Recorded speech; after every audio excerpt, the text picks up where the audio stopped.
right, everyone. Welcome to the Paperboy Pod. We've got a really fun one today as we welcome a true OG in CPG, Mark Samuel, for a conversation. Mark, what is cracking today? How you doing? OGs should be like 25 plus years, dude. I'm like just hovering at 10 right now, which I can't believe it's gone by pretty quick, but I appreciate that.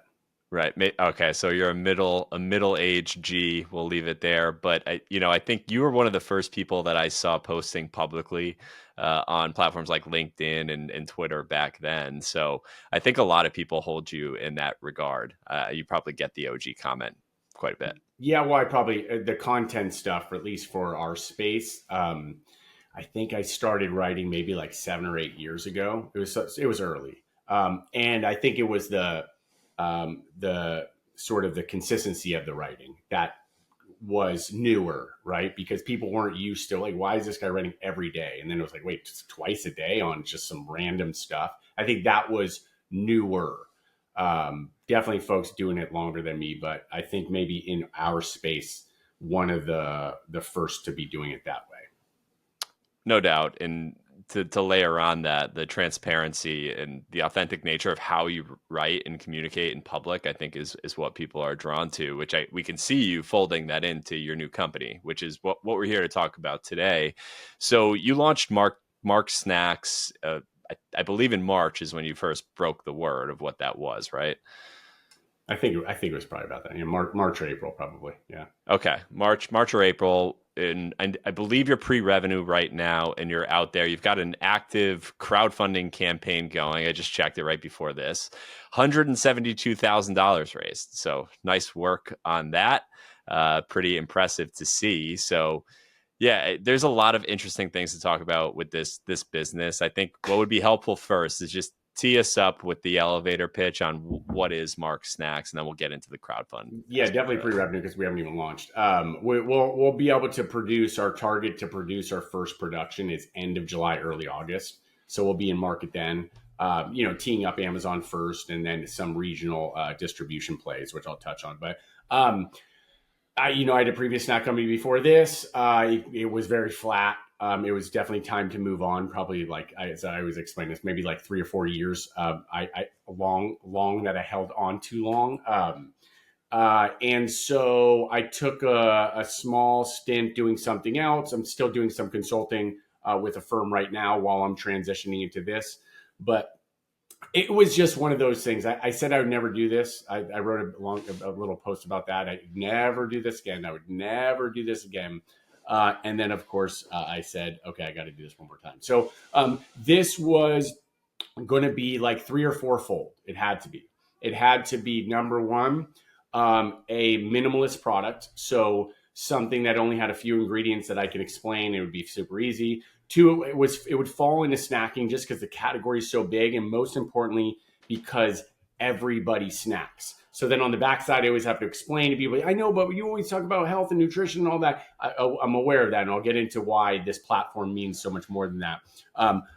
I'm personally, I always say, I'm not really a big snacker, but I'm trying to provide a snack to all of those folks that continuously snack. And I want it to just be a better option among many others that I consider better. So that's 2. 3 is it had to be a story that I could tell every day. So it's almost like what we just spoke about, the writing. You had said, just very transparent about the writing online. That is just getting done through what I call my journaling system. I literally just consider it a journal. There's probably like 1 or 2 things that I've never spoken about. People always wonder like, wait, what about his, like family stuff? There's a dynamic there that I would never touch on because that's my own. But I literally consider it a journal. So I love talking about health, wellness, and all the good stuff in there. And then my experience with CBG and businesses I had started before that. My faith in God, and I think that's important, and sort of just bringing folks together. So it really is that. Now, can I tell a story? So that's part 3 of this. Could I tell that story through a brand? And most importantly, where this sits in number 4 is it's a platform that sits on those few things I just mentioned, but allows me to continue to talk on those things that I find to be important. And that's what I believe this is and will continue to be. And I just pray that I'm given some time to execute on. Right. So it sounds like it fits directly into all of your personal beliefs and your lifestyle and how you live. And we haven't mentioned the product yet. So the first line of products are a line of chips, right? Kettle cooked Kettle chips. chips. Yeah. Can you go? Why are they different? Yeah. What's the deal with Yeah. them? So the piece there was going to the number one, which has had to be a minimalist product. So for instance, the sea salt flavor, you're talking about potatoes, avocado oil, salt. I needed the back of the bag to be able to be super simple. I also needed to be able to talk on that and talk on what I believe to be an important subject, which is the no seed oil, subject. Whether it's trend or not, I can speak just short on it. I knew about seed oils far, far, far, far, far before all the stuff that's going on now. Before the Joe Rogans or the Hubermans are talking about this, and which creates this sort of the fire on top of the subject.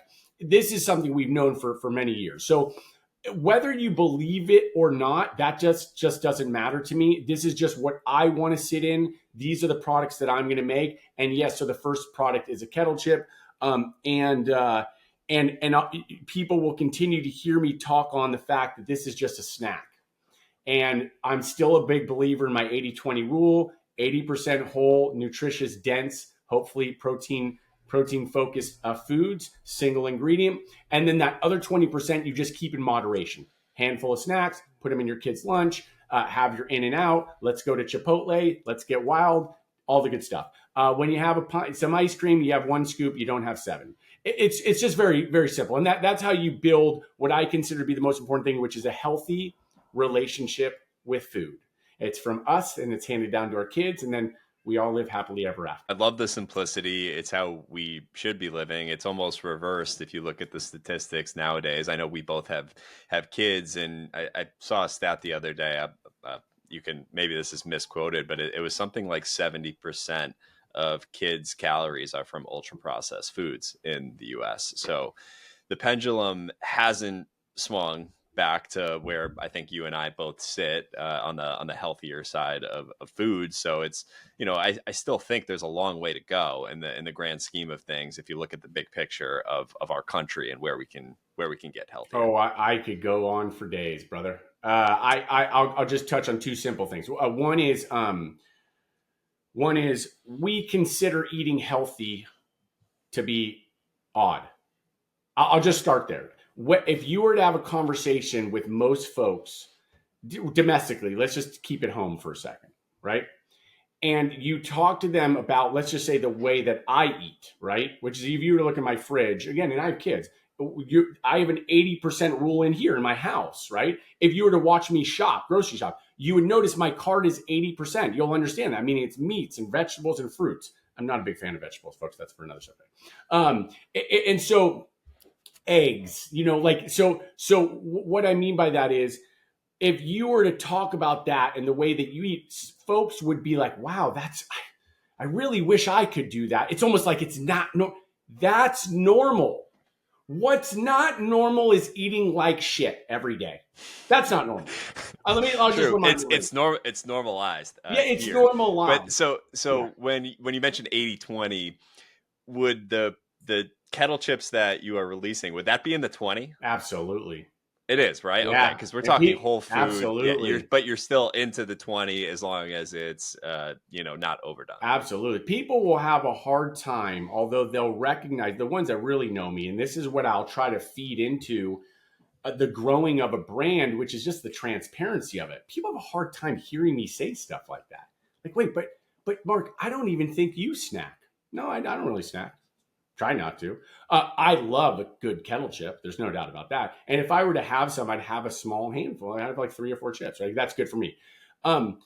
My goal is to be able to have that platform there so that I have a voice, so that I can continuously talk on the message that I believe people need to hear. And if I can turn one person around, that's fantastic. If it's 10 or it's 100, that's even better. And over time, I think you can chip away at really addressing what it is that we continue to fail at each day here, again, at home, domestically. We talked about Sure. international. It's a separate issue. Yeah, and this could be a podcast series if you want to get deeper on that front. But let's move into. I want to get to the crowdfund because I think that's Sure. super interesting. We talk to a lot of entrepreneurs who are raising capital, and it's a really tough market right now. But one thing that you mentioned, I want to go in on a little bit. You talked about your previous snack company and how you would never do this again. So what changed for you? Did you have a moment of clarity that you needed to do this again, or what was it that got you to launch Mark's Snacks? I tried my hand at working for, I don't know what you consider working for somebody. I was in a group, and it's all good. And I had never done that before. I've been very lucky. Outside my first like stint of doing something right out when I was 22, I had learned a business, and then from there I had literally started my first company. So I've only done my own thing for 23, like a good amount of time, right? And so to be tossed within an organization was very new to me, and it wasn't like, well, I can't do this. It was just more. And this is the way that I feel about it. It was more that God had sort of like put me in that position just to reset for a moment. Again, nothing good or bad. It's just, Mark, let's reset you for a moment. That was a really tough go for the last 7, 8 years. You need to just have a reset here, get your bearings, and let's figure out where you're supposed to go. And then by God's grace, I had landed at this spot where I was basically allowed to go look at this opportunity. Like, I think I want to do this. And that's because basically I believe I'm full faith that this is what I'm supposed to be doing.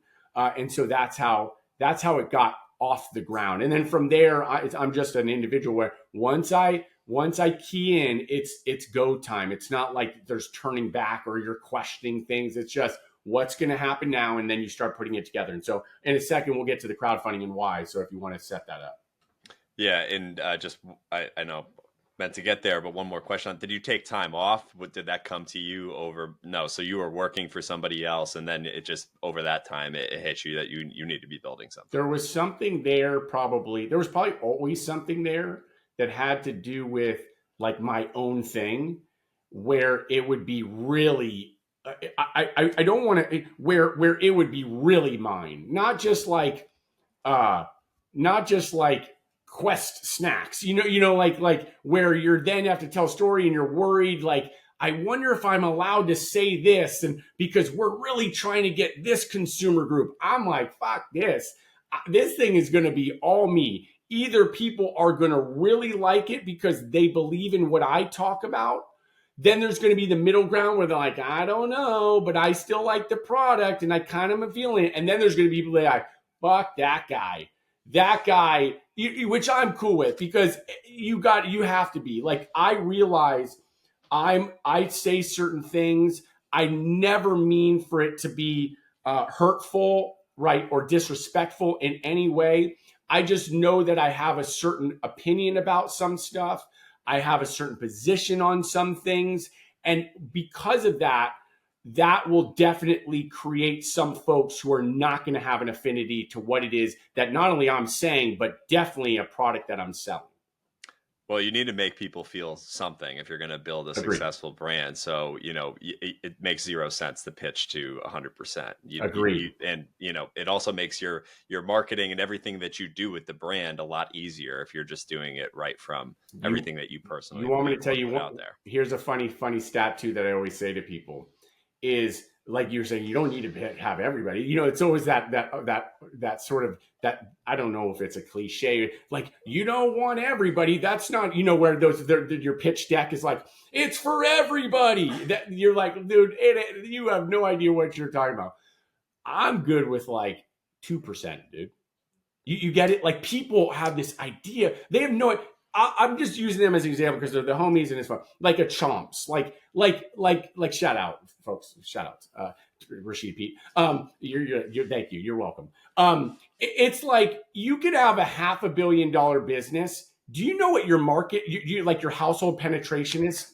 I was just going to bring up household penetration. It's It's small probably as like, shit. what It's is it, small as 20, 25 maybe, Dude, I'll go to smaller. I'll maybe go to less. smaller, dude. I'll go knock on my 10 neighbors' doors. They won't like that because they probably think I'm nuts. But I'll just go knock on the 10 neighbors' doors. You know how many folks out of that 10 have chomps in their house? Probably none. Like again, yeah. So, but you get where I'm going with that. Yeah. We overshoot and we don't realize. Just focus on a small percentage of customers that you believe are yours, and I think you can do some with it. So there you go. Fair enough. So let's move to the crowdfunding piece. You launched the crowdfund, it looks like a month or two ago, and you've taken in 172,000 already, which is incredible. Why are you doing the crowdfund versus just getting? I know you're well connected in consumer. You could find investors that would probably fund this thing. Why do the crowdfund? I really only wanted to raise a couple 100,000. Even that was like, I was like, am I gonna just, do I need that? Like I did. I needed a couple hundred because I knew what the first tranche of required capital would be as far as getting a first production run. Like, and I don't need to pay any myself, and don't really have a team. Like this is all stuff that I can do on my own or just with one individual, right, on contract base and stuff like that. That's where I'm also well connected. Like I've got the homies that can help get this thing jump started. And then even like the Amazon setups, I even have this TikTok play that I'm going to do. Like one thing that I've been able to create, which is to me the most valuable thing, is just like resources within the industry. Like I got some really good folks that want to support this, and I'm getting the deal. I'm getting the hookup, dude. So Yeah, anyway, you don't have to raise as much money. yeah, I'm just being fair, and I'm like, people sometimes say, well, you probably know all the buyers. I'm like, yeah, I probably do, and all that, but like that's one thing. But like, you want to have a little network in there that's like supportive of what you're trying to do, and maybe they could give you a deal and all that. Anyway, so I'll put that to the side. The second thing was like, this is a community play because I built this network. It's like, what would happen if I just went out and I said, hey, this is what I want to do. This is what it looks like. And I just need a couple $100,000. Like, who wants to participate? I love that because it's great now to finally find out what does it look like if there's 100 folks in there, right? It's an SPV. It's on one line item. It's super simple. The governance, the corporate governance stuff is also super simple. Like, there's a lot of pieces in there which I like. Meaning that the piece that they take out of the investment is really like what you probably would have done with a council and all this other stuff, but that's for another day. It's just simple, and I'd leave it at that. And it allows for that social sort of push early because I got a video going out, people are talking about it. I've got something I can actually email openly to folks, and that is probably what I liked about it most. And why I finally decided, okay, let's go that route. And then I'll leave you with, I was super lucky though, and also to leave folks with this good piece, which is I had somebody come in early with a good chunk, like right away. I had not expected it. I never spoke to this person about it. They're a player in the space. It doesn't matter who, what, when, and why.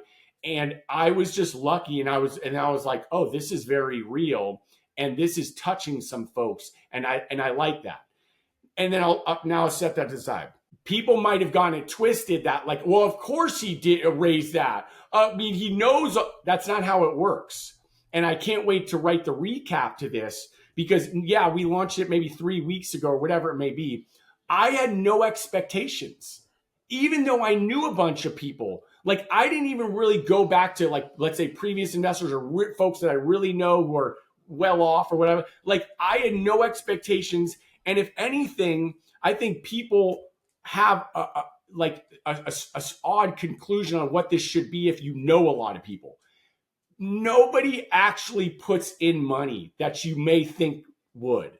It just is. It doesn't work like that. Like those folks that you're like, dude, they got money. Why would they not put $1,000 in? Because people don't put up money. And here's the best part. You should be absolutely okay with that. And even a better part, you should have no expectations or actually think that somebody should. Because if you do, your mind is in the wrong place. And I'll leave it. Couldn't agree with that more. I've raised money times in my life. It's one of the most difficult things to do, period. And you've got to think about this person. Yeah, sure, they may be a high net worth individual, but the amount of things that they have going on in their life that they could be putting that money towards, it's like, why is your thing number one on their list? And it's really hard to get to that point. But the crowdfund, I think, makes it a little bit more interesting because you can get people at $100, right? Is that the minimum? 200, 500, whatever. And with what you did, how many investors have you taken on so far? Is it? I know it's one I line think there's item, about but 65. 65 And, investors. and that's the Okay. other thing I didn't. So you would think like, well, why not? Why doesn't everybody just put in $100? Because it's $100. And off the back, this is a really difficult industry. What is the chance of us succeeding and turning this into ROI? I have no idea, but it's very, very, very, very small. See, I'm very open with that. It's the percentage of those that created success. And I'm doing this. I don't know what this is. So stupid. Is so small, and because the headlines that you read or that come down our feed sometimes about a transaction, that those don't necessarily mean shit, because those transactions were possibly a trade. You got an asset trade. No, the investors got zilch. And the Founder got founders definitely didn't founders get got anything. zilch. There's been a number of those this year where you see people, the congratulations flying They, around on LinkedIn, and then you dig deeper and you can get to, all right, what was the revenue? This Don't probably dig wasn't me. deeper. I tell people, don't dig. Just say, High five. congratulations, mazel tov. And nobody got shit. I'm telling you, I'll give you the handful of folks that actually turned an ROI to what is the most important to your stakeholders, and hopefully for the founder and founding team, and those maybe that got, how it is, right? Yeah. Those that got stock So options and da da da. Okay. so question for you on that. You're raising at a 5 million post. How'd you come to the 5 million Just valuation? come up with it. I just come up with it. It's I will say the 5 million posts is probably, I don't mind saying, it's probably a bit on the higher side for we call, right, pre-rev. We know nothing of what's going to happen. They base it off, maybe I have some experience. They probably know I have some contacts and all the good stuff. However, I do offset that confidently with the rev share part, because very rarely do you do a rev share. So because I coupled those up, I was super confident with the 5 mil. If in fact I would have probably done it higher. Can you talk to that? What's the rev share component of this? 2 times. So you put in $100. You have a rev share up to return up to $200. It's 2% of top line revenue that gets thrown out as basically a distribution every quarter. It's kind of cool. But now again, I got to be making magic to make it happen. We don't want to get to that point where it's like you can't even do that. But that's the theme of it, and I think it's pretty cool, and it aligns really well with how a basically this WeFunder campaign is, right? So basically social investment. It's like you're part of the team right now, right? You're part of this game. We're part of this business on a true rev share, because when you're talking safes and equity for future and all that, you're waiting your turn. But how cool is it that every quarter there's a kick out, like you're actually seeing some of your investment come back. That to me was not only enticing and creative, but it also was why I was able to say, hey, on the safe part, this is where I think is a fair number.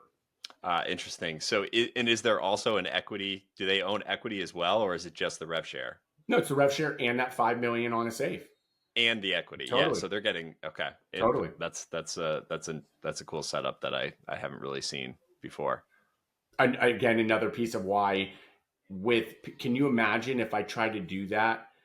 Even again with corporate governance and the like if I tried to do that with counsel, even though I have great counsel and stuff like that, but even if they gave you the one doc that you then took and you're just Jimmy's now Bobby and Bobby's now Samantha, and it's like, oh dude, and then you got Preaching to the choir. oh That's man, $5 grand right oh, there. dude, and No then problem. you're trying to do the distribution. Oh my goodness, dude, it would be a nightmare. This thing does the distribution for you. It's pretty cool. So I mean, Yeah.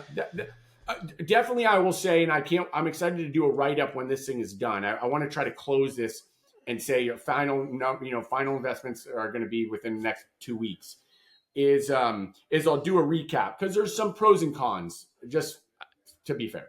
Maybe we'll pause on that, and we could have you back on to do a reflection or something. But I know you had no expectations coming into this. I did want to hear from you in it right now. Is it what you thought it would be? I'd say that I'm pleasantly, um, I'm pleasantly happy so far. Great. Let's I feel like let's you see. always are. I know that's probably what it is. You know what it's like? Could you imagine if what the alternative would be? Like, honestly, if I was like trying to gear into like this is really sucky.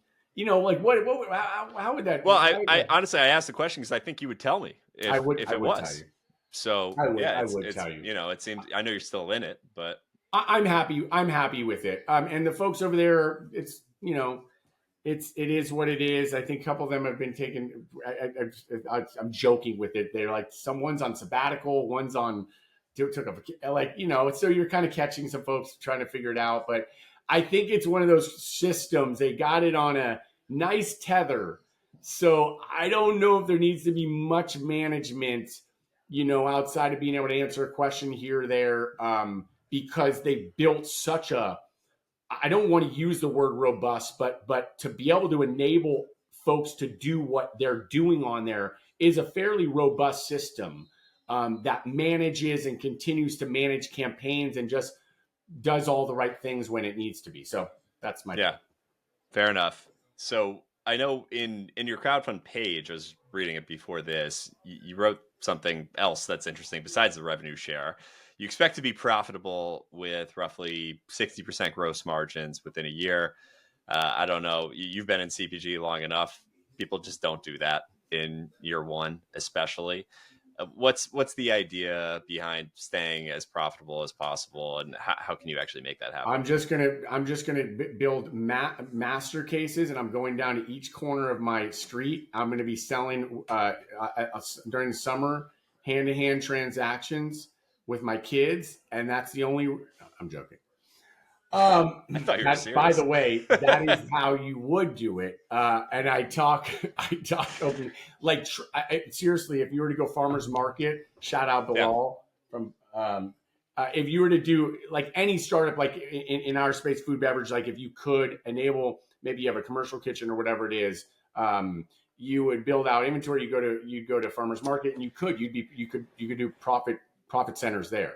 Did you see the Johnny Pops story that somebody's No, talked about this yesterday? So they started in 2011. They just hit 100 million in sales. They've been profitable every year since 2011, but it took what is it, 14 years to get there. dude, But that is that's it. the extreme rarity.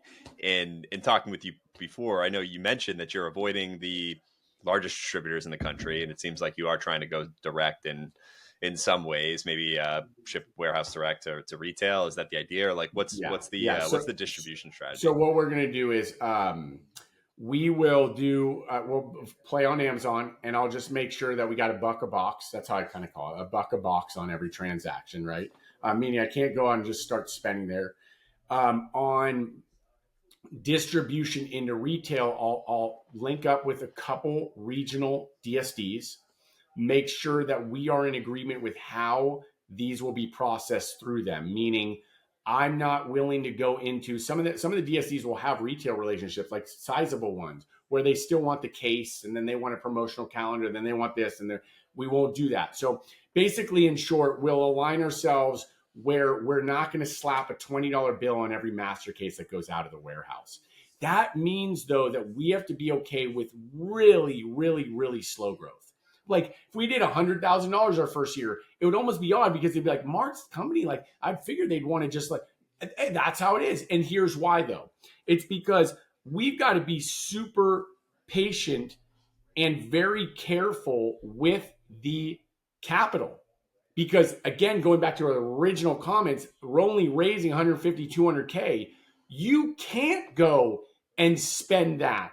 And you can't go and jump on Unify or He's back and start going into retail partnerships that are going to require a slotting and or a promotional calendar that basically has you underwater immediately. So it will take a lot of discipline and patience, which I'm okay with. And then I'm going to leave you with this. It's a never say never. I'm big on that. Like, I don't know what happens if somebody sees what we're doing or sees what I'm talking about and goes, I like this play. Like I think that there's something here. It could be for any reason. You know how this works. You just got to be in the right place, right time, right this, right that. Stay And alive. if they say, Mark, money's no object, I'll be like, put me in, coach. I'm not interested in that because I've been forthright. Like, I'm not going into Whole Foods right now. And I have great relationships with them. I shop at Whole Foods, but I can't afford it. So when you know that and you have the experience that I have and know what it looks like if you were to go down that path, it's much easier to just say no. Then lastly is there's definitely going to be plays that are direct to retail, again, where you don't have to slap the $20 bill. Like, meaning I'm not saying no to something like a Costco rotation. I know some folks over there, and I know our product fits well over there. Kettle Brand's in there all the time. Like, can I get a spot? Like, just give me let me a little in and out here in the Bay Area. Let me just get one, right? I'll match up price and all the good stuff. Like, it's a profit center there when you do it right, and so you know where we can go. Yeah, so it sounds like you're in this for the long haul. You're going to leverage your relationships that you've built out over the last decade in the industry and only take on retailers and channels that are immediately profitable. And it's the opposite of the strategy that you see the well-funded brands doing, the cloud popcorn, launching nationally with tens of millions of dollars. You're taking the low and slow cooking approach that sounds like this is a brand. I mean, it's got your name on it. Is this something you see yourself running for 10, 20? I don't know. What's like your idea of what this is? What it can Shout be. out, Chloe. Shout out, Chloe. You needed that plug, by the way. And by the way, shout out to that. I could care less. When I It's see just this, a different no, strategy. I think it's great. And you know how people are out there. Somebody were just said because I just don't care about I think it's like do whatever you gotta do. I just saw Paul. He's got a snack company. You know what I'm talking about? Paul, no, I thought you were going to Okay. say somebody else. Anyway, so do whatever works for you. I don't have a playbook. Nobody has the playbook. It's proven. You don't. There is no playbook, and there's gurus in our space that think that there's no playbook. I'm telling, there isn't one. There's if you got 100 mil and you want to throw something at it, you could definitely buy sales. We've seen that done before. It's like it's all good. Whatever you can do, it's fine. Now, again, there's ways to minimize risk. I'll never not say that. But it's very difficult to create a venture that has wild success, right? Where you have a customer that is loyal to you, that you can do it year after year. There's an emotional connection to the brand. That shit is hard. I don't care if you are Khloe Kardashian or did I do that one? Did I get the right sister? Okay, good. Nailed it. I like the other one, the other sister who doesn't know. Is that am I She's allowed to say actually that? she is. I was going to say she's not in CPG. She Is this a is. public forum? Truff. I Is know this public Truff forum? was. Do I get somebody come out and You get can me say after whatever this? you want. I don't know what it is. Anyway, so I try to stay in No, pop it's culture. look, it's well said. I think we'll wrap up here, and I want to close with just how people can get involved. I think we'll share the link to Cool. your what platform is it on? Is it on WeFunder? WeFunder. Yeah, you It's go on to WeFunder. WeFunder and you type in Mark's Snacks, it pops up. Okay, great. And then I don't know if you know this, but when is it open until? So it sounds Okay, so today's the June 19th. My guess is we're right around the first week of July because we're already starting to be like, hey, should we just da, da, da. So first week of July. okay. So this conversation will come out in a few days. Cool. We'll share the link. The minimum is $100, but if you spend 50 grand, Mark will come to your door and take you to lunch. I think I saw that as a perk. Is that I correct? mean, where are we going? I love it. So thanks for coming on, Mark. Really interesting to hear your story. Definitely a fan of what you're building, just in all aspects of this company and just how you approach life. So Thanks, brother. rooting I for appreciate you it. and looking forward to seeing where you take it. I appreciate it.